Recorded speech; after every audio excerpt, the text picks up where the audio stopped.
Lula vai avançando na aplicação do seu programa vitorioso na campanha eleitoral, mas alguns de seus pontos programáticos dependem de outros fatores para poderem avançar.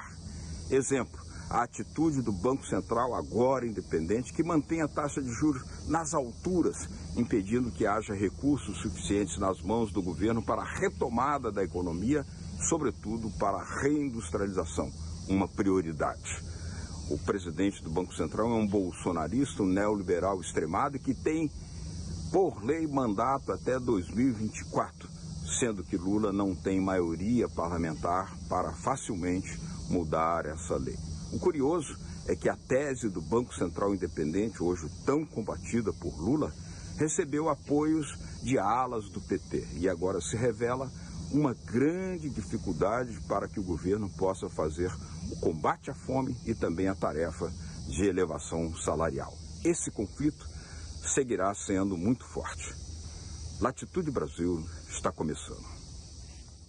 Alô, amigos e amigas do programa Latitude Brasil por Telesur. Uma grande alegria estarmos aqui outra vez para buscar decifrar os enigmas, as interrogações que estão postas na situação política do Brasil, o gigante do Sul, e, sobretudo, para que se possa entender um pouco mais do governo Lula, seus desafios, com um novo Congresso eleito recentemente, e também os desafios para evitar novas tentativas de golpe.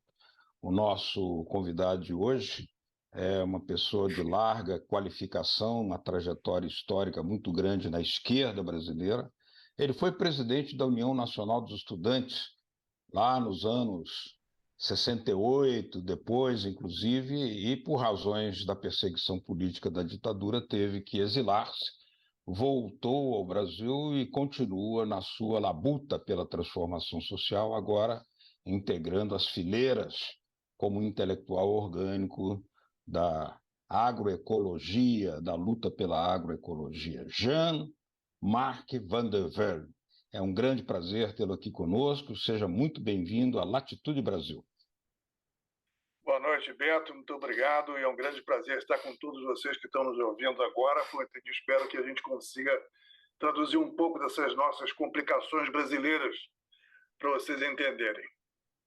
Uma dessas complicações está nas imensas concessões que o presidente Lula foi obrigado a fazer para eleger as duas mesas do Congresso Nacional, Senado e Câmara, de tal maneira que se isolassem os setores mais recalcitrantes, mais vinculados ao bolsonarismo, mas sendo que uma parte do bolsonarismo também está presente na coalizão eleita para a Câmara dos Deputados, por exemplo, com um presidente da Câmara que tem, evidentemente, um corte nacionalista. Isso permitirá uma governabilidade progressista, minimamente, Jean?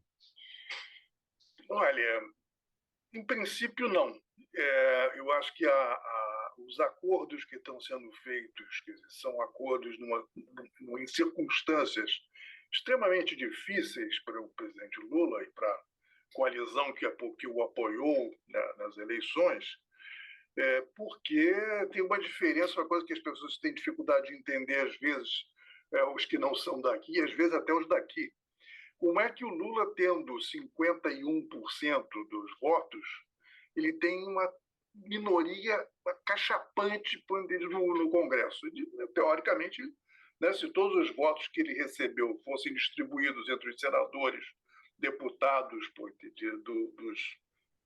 dos partidos que o apoiaram, estava tranquilo, tinha maioria na Câmara. Mas não foi assim. Quer dizer, na verdade, por exemplo, o PT teve não mais do que 21% dos votos nessas eleições. Quer dizer, o voto específico do PT. O Lula teve muito mais votos do que o PT, do que a esquerda, enfim, do que até o centro-esquerda. Enfim, ele teve uma parte dos votos que foram dados para senadores e deputados da direita e até bolsonaristas, ele também levou como presidente. Isso faz parte das contradições brasileiras, em que a eleição presidencial tem uma carga política muito diferente do que é a escadinha que vai para o governador, para o senador, para o deputado estadual, para o deputado federal, deputado estadual. Então, quanto mais você vai baixando nessa escada, mais a influência do que é chamado aqui, os interesses mais localizados começam a prevalecer, e nisso quem estava no poder tinha muita força, tinha muito dinheiro, o Congresso tinha na mão, quer dizer, chamadas emendas que são de controle específico de cada um dos senadores e deputados, os deputados do governo, evidentemente, da direita, e que eles usaram isso para beneficiar suas bases eleitorais em cada estado. E ganharam muito voto com isso. A segunda coisa é que o Brasil tem uma herança do tempo da ditadura, é que a distribuição de votos é completamente desigual no Brasil. Para você eleger um deputado federal em São Paulo, você precisa de 200 mil votos. Para você eleger um deputado federal no Acre, você precisa de 20 mil. Então, você tem uma desproporção enorme. Isso aí distorce tremendamente, digamos assim, o espectro político entre o voto e o eleito. Então, se fosse contar, quer dizer, pelo o somatório dos votos da esquerda e centro-esquerda que tiveram com o Lula na eleição, você teria uma proporção muito maior. Mas, enfim, isso faz parte da nossa história, a gente está carregando isso aí. Mas agora, você diria, por exemplo, num teste que pode, vamos supor um dos primeiros testes, a aprovação da reforma tributária. É claro que as forças de coalizão terão visões muito distintas em relação ao que quer o presidente Lula. Como resolver esse imbróglio? Não há nenhuma solução possível, quer dizer, a não ser que você capture em tudo, quer dizer, né, o que o Lula vai entregar, quer dizer, vai fazer uma reforma que não é a que ele quer, mas a reforma que querem os outros, quer dizer, tanto os seus aliados atuais como até os seus adversários. Quer dizer, ele vai ter que fincar pé em algumas coisas, e a única maneira de você dar reequilibrar o jogo é mobilizar a sociedade. E isso aí essa resposta vale para qualquer outra coisa ao longo dos próximos 4 anos. A correlação de forças é muito negativa no plano institucional, e você precisa de se você quer equilibrar alguma coisa, tirar algo de positivo desses 4 anos que vão ser terríveis, ser muito difíceis, você vai ter que mobilizar a sociedade. E isso aí nós temos alguns problemas que a gente pode até discutir, porque como é que a gente pode trabalhar com isso aí. Aliás, um alerta para isso aí é que o próprio vice-presidente Alckmin declarou recentemente que a revisão da reforma laboral com perda de direito e da reforma previdenciária de seguridade social não estaria na pauta, ele não vai apoiar. Então, é um sinal claro da dificuldade. Não?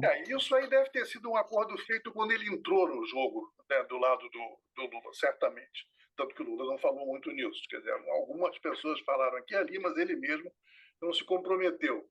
Agora, a reforma tributária, que é uma questão absolutamente fundamental, ela vai ser objeto de uma briga de foice pesada, né? Porque a nossa reforma ela tem vários aspectos. Ela é o sistema tributário brasileiro é uma teia de aranha extremamente complicada, dificílima de trabalhar com ela, dificílima até você querendo honestamente pagar todos os seus impostos, é difícil, é um negócio escabroso.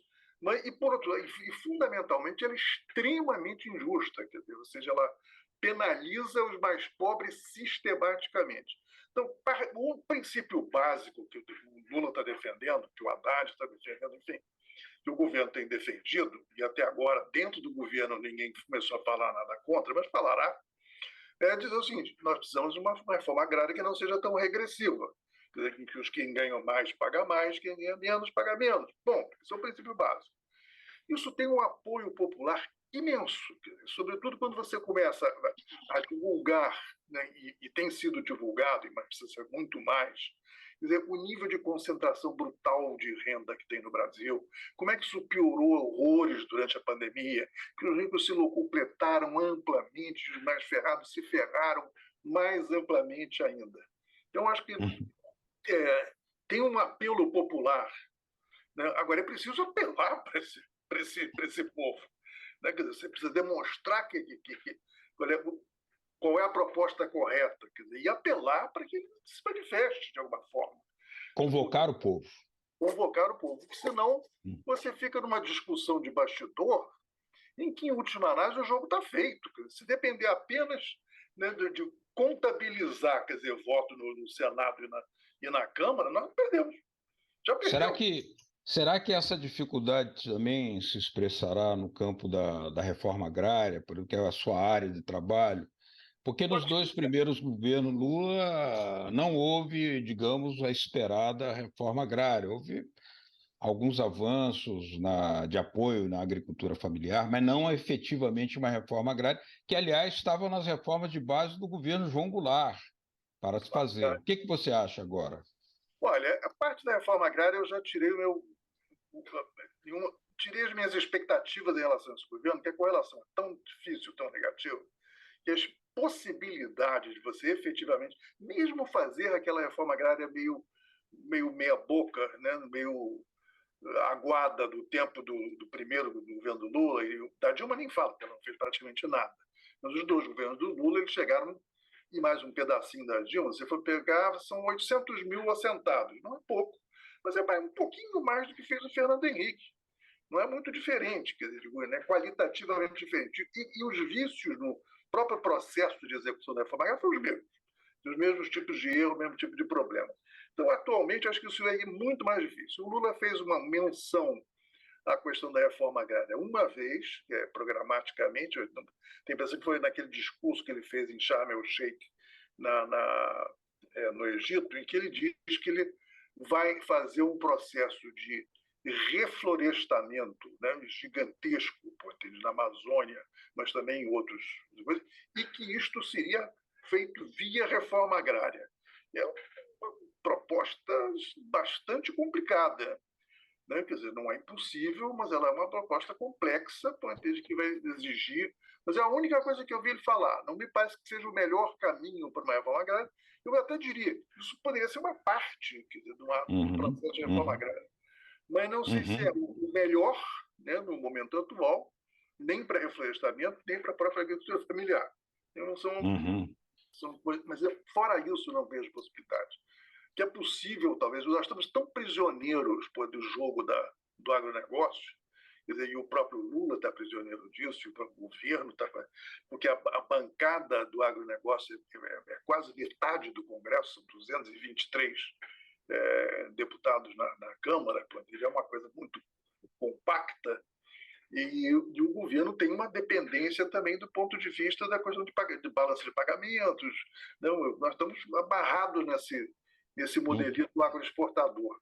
Então, eu não acredito muito que eles vão peitar, entende, os próceres, os chefes do agronegócio. E o problema é até o seguinte, nem adianta, isso aqui é uma coisa que o Lula não entendeu e o PT menos ainda, que por mais que você faça concessões para o agronegócio, ele vai querer mais. Bom, ele não fica satisfeito com tudo que ele arranca. Esse realismo duro é preciso ser levado em consideração, e é isso que nós estamos buscando aqui extrair nossa conversa com Jean-Marc Van der Velde, ex-presidente da União Nacional dos Estudantes e hoje militando nas fileiras da agroecologia. Nós vamos fazer uma pequena pausa aqui na Latitude Brasil e já voltamos para discutir no segundo bloco as questões de como mobilizar para impedir novas investidas golpistas e como o Brasil pode e deve apostar numa ideia de programas que convoquem o povo para assegurar avanços concretos. Já voltamos.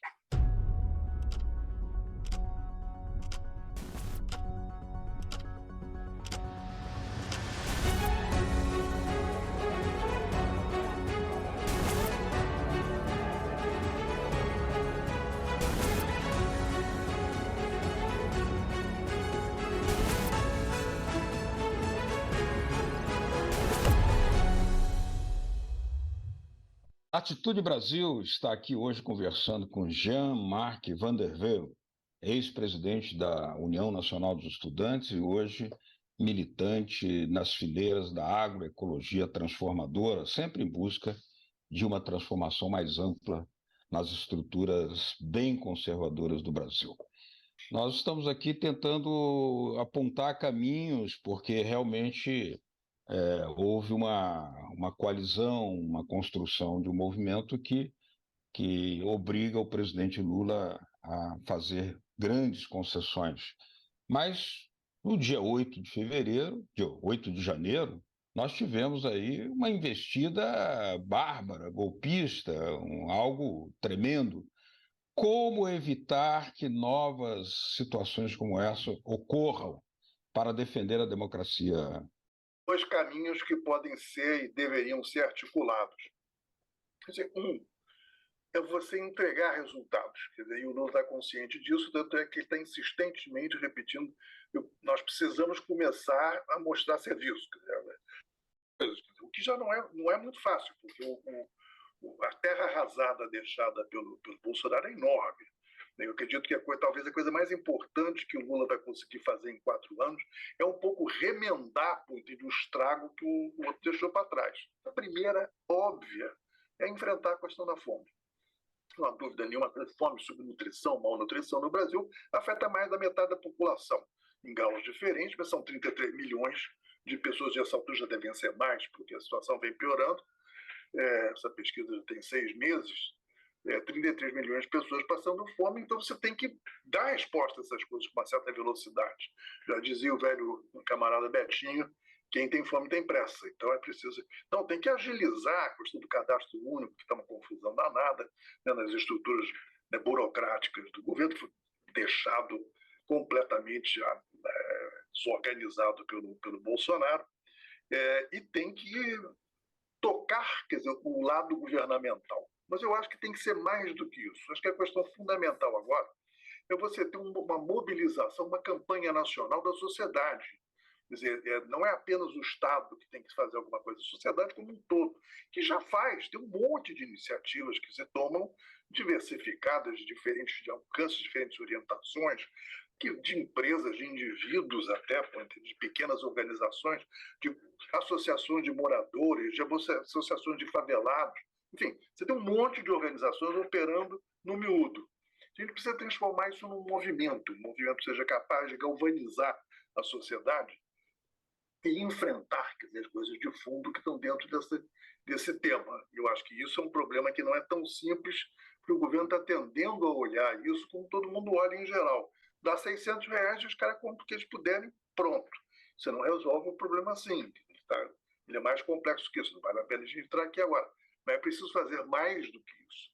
Então, acho que tem 2 campos aí. O governo acertar a mira na sua parte e a sociedade criar um processo de mobilização que seja capaz de galvanizar a sociedade. Isso aí tem um poder, como o tema pega para todo mundo, independente da ideologia, a gente não é mais ou menos faminto porque seja pró-Bolsonaro ou pró-Lula.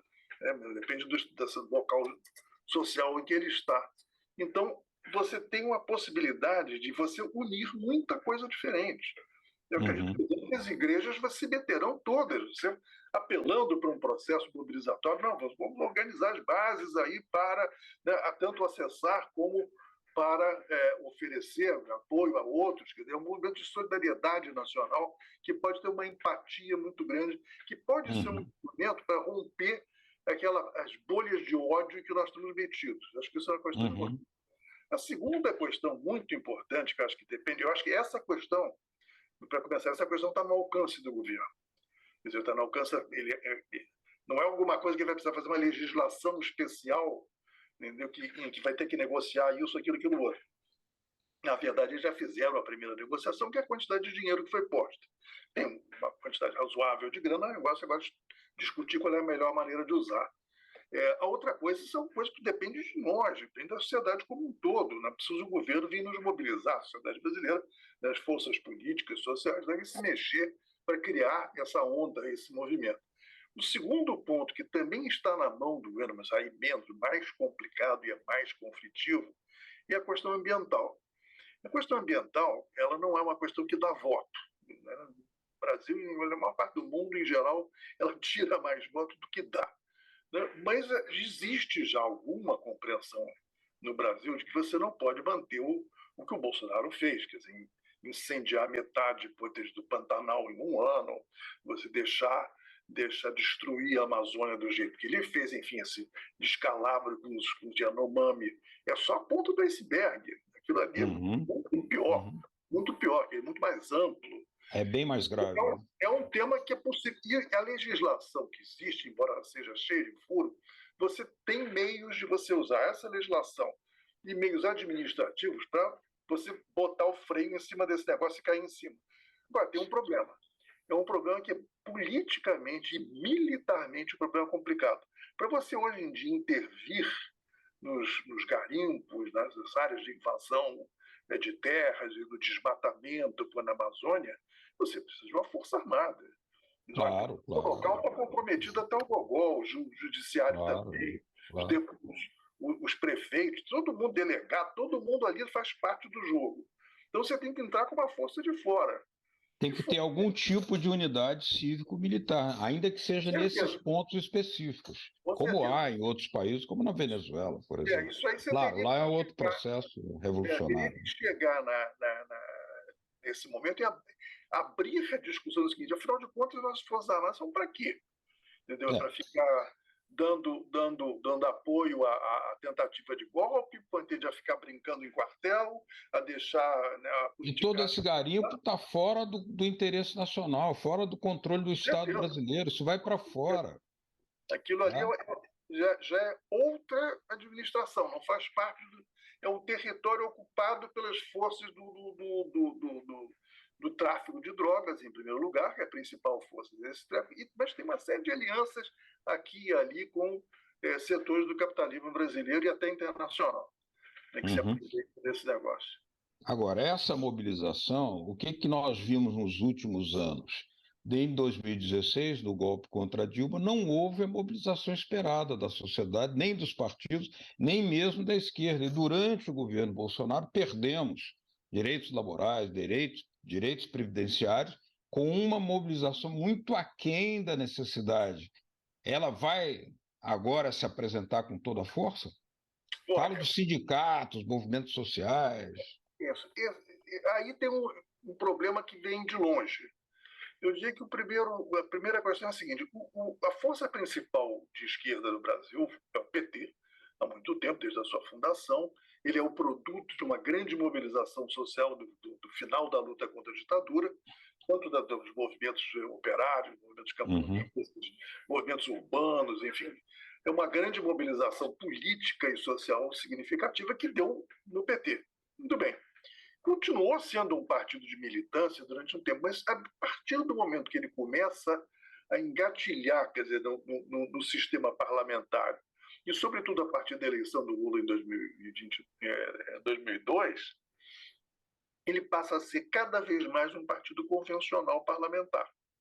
Quer dizer, ele deixa o seu lado de militância de base, vai se concentrando cada vez mais na ocupação do Estado, na execução, quer dizer, nós vamos fazer o bem através do Estado.